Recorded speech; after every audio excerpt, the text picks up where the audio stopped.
paciente. Mas eu tenho muita dificuldade em achar que Haaland é um problema.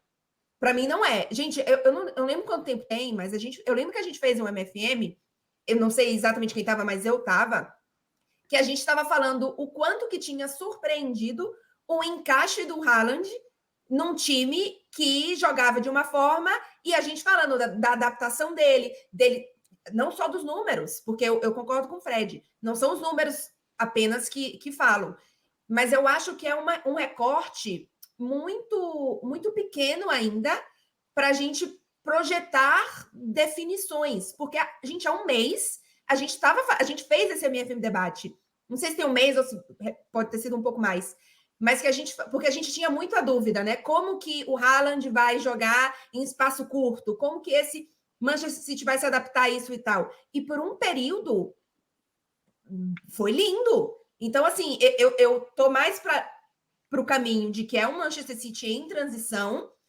mas eu tô vendo mais o copo cheio, sabe? Eu acho que nesse momento é o momento mais me preocupa mais a parte mental do que o encaixe. Eu entendo que é ainda engrenagem, sabe? Mas a parte mental talvez me preocupe mais. Nos últimos 10 jogos, em 7 ele não marcou.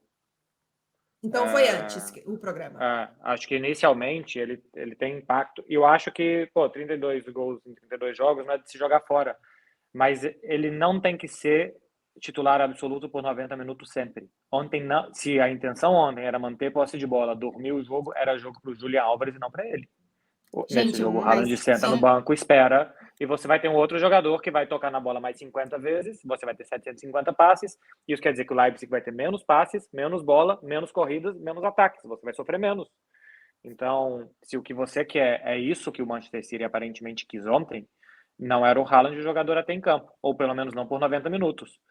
Por 60, quando começa a correr o Leipzig, você para a correria. Não quer fazer um jogo de Bundesliga, talvez era o que o Manchester City não queria um jogo de Bundesliga com um atacante de Bundesliga. Então, não é para todo jogo, e ainda acho que os outros jogadores estão se apagando. A temporada do Phil Foden é ruim, o Mahrez agora está começando a ter uma irrupção um pouco maior, do Gundogan, do Bernardo é ruim, o Grealish joga, mas eu acho que simplesmente está jogando um pouco mais que os outros. Não sei se o Grealish está jogando isso tudo. O Bernardo, eu não sei qual é a posição do Bernardo hoje. Ontem ele jogou por dentro, né? Sem o De Bruyne. Às vezes joga por fora, mas qual é a posição do Bernardo hoje no time? Que ele joga do que no time do Guardiola hoje? Ninguém sabe. Meia direita. Não, ele estava de lateral outro dia. Agora jogou por dentro. Mas eu não acho que isso seja um problema, não. Eu acho que isso é um problema, sim. O jogador, como é o que o Beckler falou? Se o jogador não está rendendo, talvez ele não está entendendo o que ele tem que fazer, ou talvez ele não esteja na sua melhor função. Quando vários jogadores, ou quase todos os jogadores não estão bem, para mim, é mais problema do técnico que do jogador. Porque, cara, o nível dos jogadores do Manchester City a gente conhece, a gente já viu milhares de vezes, e os caras simplesmente não estão. Quando um time contrata um cara que nem o Haaland, de alguma forma, o time também tem que se adaptar a ter um cara como o Haaland. A minha principal crítica ao Manchester City vai, ok, o jogo de ontem eles queriam esconder a bola e dormir o jogo, né? Por que o Manchester City queria fazer isso num jogo de Liga dos Campeões nas oitavas de final contra o Leipzig?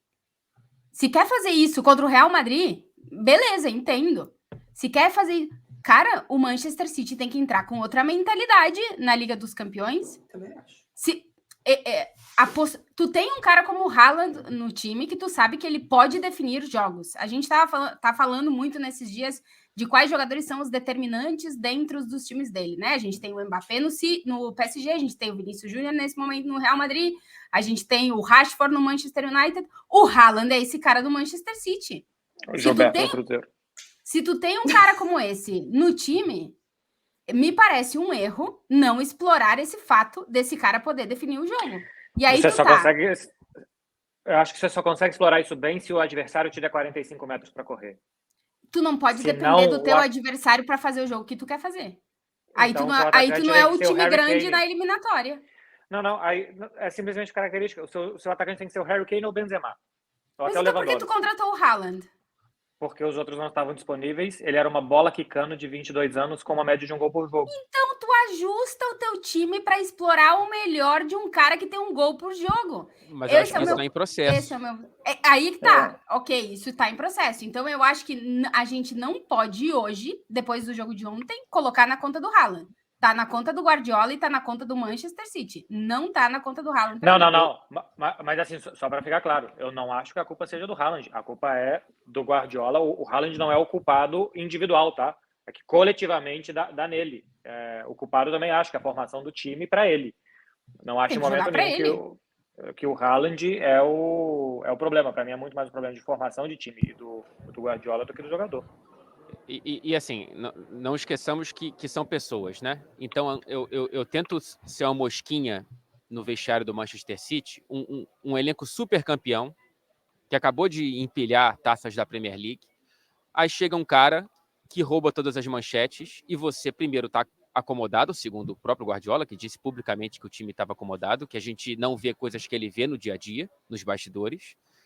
E eu não sei o quanto que você, enquanto já multicampeão por esse clube, você vai comprar a ideia de virar uma versão que vai dar para esse jogador o destaque quase que absoluto. Porque quando o Manchester City ganha, é por conta do Haaland. Agora, como quando perde, também parece que está indo para o Haaland também.